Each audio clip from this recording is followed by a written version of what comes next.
We're gonna do a quick channel update because basically that's all I've got time to do. My wife has got tonsillitis and gastro, kids got gastro, I'm the last one standing. This is fine. So let's get into what's going on in the background because I've had a lot of people ask what's going on with the Himalayan, what's going on with the shed. So let's get into all that and clear up what's going on in the background. So how's life with the Himalayan? Tony from SRC Adventure Moto has been very kind to send me out a whole box of goodies to fit to the bike. And as you can see, next to the crappy old vacuum cleaner is a box of goodies from SRC Adventure Moto. Now in here, you can see we've got a radiator guard. That is definitely going to be mandatory on the bike. We've got a headlight guard as well. Not sure if I'll fit this or not. I'm trying to keep the bike as light as possible. Definitely going to be fitting this though, the crash guards and the bash plate here as well. That is going to be an absolute must for me, given how much I fall off road. We've also got this. This is a foot extender for the kickstand here. Now, the added benefit of this, of course, is going to be that it won't sink in the sand so much when I'm riding off-road, but also it should help, even though it's a little bit, it should give me a little more height on the side stand, which is famously with the Himalayan 450, it does tip over quite a bit. So hopefully that might alleviate that a little bit as well. And of course on my table of crap, we've also got some bark busters to fit up as well. The color will be a surprise, but I think most of you can guess that. And I'm planning in the next week or so to get a fresh set of tires on the bike because the stock tires on this really don't cut the mustard when you hit the dirt proper. So I'm going for something a little more aggressive, although I'm not going as aggressive as I used to. So normally I'd fit a pair of Pirelli MT21s or maybe something a little more aggressive. But given that this is more of an adventure bike, I'm thinking I'll probably go with a set of TKC 80s, try them out, see how it goes. But I will be having a video just focusing on all the accessories, fitting the tires,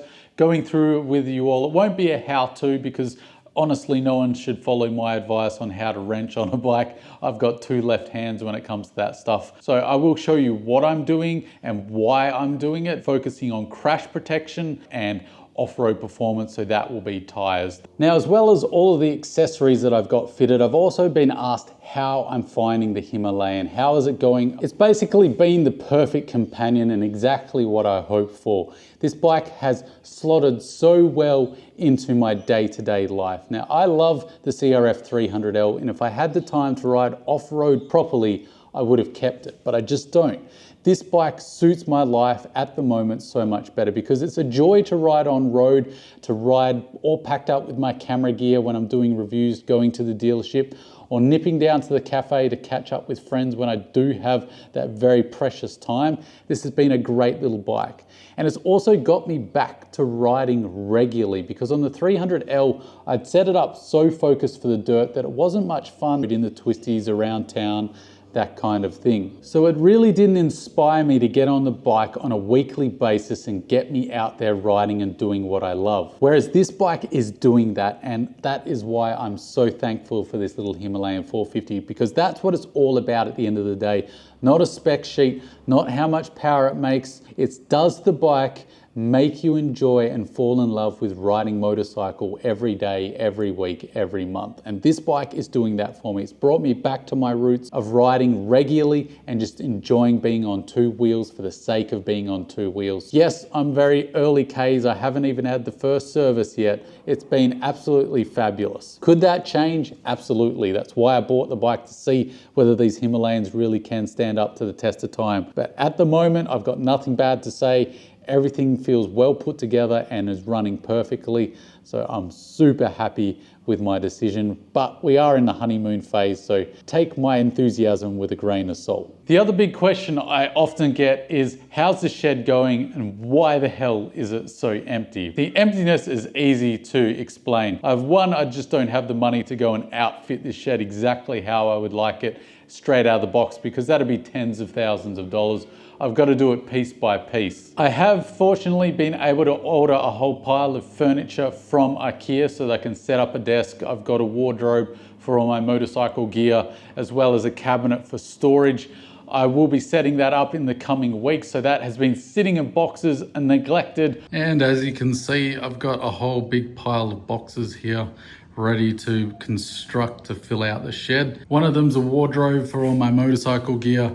We've also got to put up a little cabinet over here for the background of my videos, and a desk in here as well so I can mount a monitor and the camera and do all my videos. Where the carpet is basically going to be a mini little studio. The other big deal is I finally got the driveway sorted after riding that Triumph Rocket 3, which is over 300 kilos on this off-camber bit, and it was just sand. It was really sketchy getting into the garage, so I decided to get it done, and boy, has it turned up perfectly. Absolutely love it.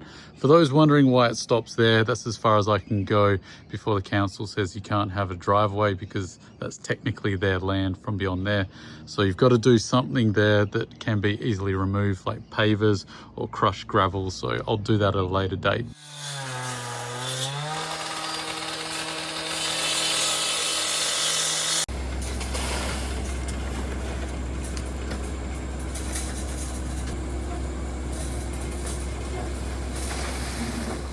I think it came up fantastic, and it certainly made getting bikes that aren't mine far less stressful to get into the garage, so very pleased.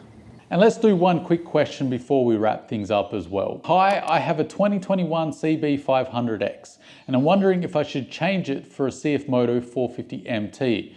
Could you tell me how they compare? I'm looking for less weight, more agility off-road, but still good enough for hours on the asphalt. Thanks. Well, the CFMoto 450 MT is going to solve 2 of your 3 requests. It's going to feel more agile than the CB500X, at least in the off-road context, in my opinion. As far as hours on the asphalt, the CFMoto 450 MT will do it all day long easily. It's a 450 parallel twin, very similar to the CB500X in that regard. I will put a caveat in there though, that the CB500X is by far the superior adventure tourer. It's got much longer legs and it's got the smoother engine. So if I was doing mostly road-based adventure touring with just dirt roads, I'd hold on to the CB500X. And looking for less weight, look, I'll be honest, you're not really going to be saving any weight. Maybe a kilo or 2 is the difference, because these bikes are very evenly matched weight-wise, both on paper and how they feel when you're riding them. But I think you've identified pretty well that the CFMoto 450 MT is basically the CB500X that a lot of people wanted. Proper off-road capability, but still with a parallel twin for that smoothness and power out on the open road. So yes, I think it will be a good swap. The only thing you've got to be aware of is you've got no weight gain. So don't kid yourself that this is going to be any less heavy to pick up out of the dirt than a CB500X. If you really want to save weight and you want to start focusing on off-road proper, go to a dual sport, because bikes like the Himalayan 450 behind me and the CFMoto 450 MT are a good compromise as decent adventure tourers that you can take pretty far off-road in a push.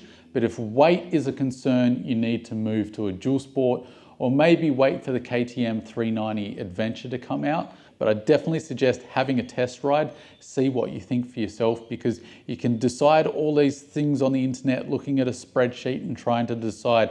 But I can tell you from experience just how many bikes have either surprised me or disappointed me because of what I thought they were based on the specs and the advertisement. But when I get a leg over and actually ride them, it's a completely different story. It's how I ended up with the Himalayan 450 after all. So great question. Enjoy the journey. Don't get in your head too much. Just go and test ride it, see what you think, and let me know how you get on. Cheers for the question, mate. That's it for this video, guys. Thanks for sticking with me to the end. Don't forget to stay shiny side up, and I'll see you in the next one.